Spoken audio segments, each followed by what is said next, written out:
Morning எந்திரிக்கும் போதே இன்னைக்கு ரொம்ப நல்லா ஃப்ரெஷ்ஷாக இருந்துச்சு. அதுக்கப்புறம் ஏஞ்சதுக்கப்புறம் இங்கே அங்கே அப்படின்னு சொல்லிட்டு போராடிட்டே கொஞ்சம் டைம் வேஸ்ட் பண்ணியாச்சு. அதுக்கப்புறம் கிச்சனுக்குள்ளே போய் பார்த்து அப்புறம் இதெல்லாம் கொஞ்சம் க்ளீன் பண்ணலாம் அப்படின்னு சொல்லிட்டு நானும் கிச்சனை வந்து க்ளீன் பண்ண ஆரம்பிச்சிட்டேன். அண்ட் க்ளீன் பண்ணுறதுக்குள்ளே கொஞ்சம் பசி எடுக்க ஆரம்பிச்சிச்சு. சரி என்னடா சமைக்கலாம் அப்படின்னு சொல்லிட்டு இருக்கும்போது சரி தோசையை ஊற்றி சாப்பிட்டுக்கலாம் அப்படின்னு தோணுச்சு. அண்ட் இன் பிட்வீன் இதுக்குள்ளே வந்துட்டு எனக்கு ஒரு டவுட் இருந்துச்சு. ஏன்னா நான் இந்த பச்சை மிளகாயெல்லாம் வாங்கி வச்சிருப்பேன்னா அது கொஞ்ச நாள் கழிச்சு யூஸ் பண்ணாமே இருக்க அது கொஞ்சம் காஞ்சி போய் இருந்துச்சா வர மிளகா மாதிரி ஆயிடுச்சு. சரி இதை வச்சு என்னடா பண்ணலாம், ஏன்னா வந்துட்டு எனக்கு இதுக்கு முன்னாடி நான் இதை யூஸ் பண்ணதில்ல.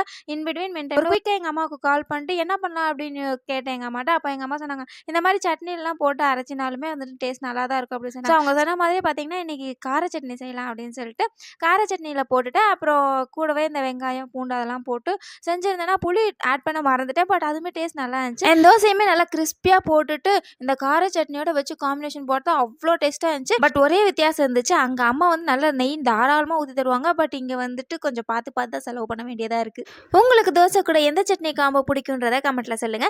வீடியோ பிடிச்சிருந்தா லைக் ஷேர் மற்றும் சப்ஸ்கிரைப் பண்ண மறந்துடாதீங்க. டாடா பாய்.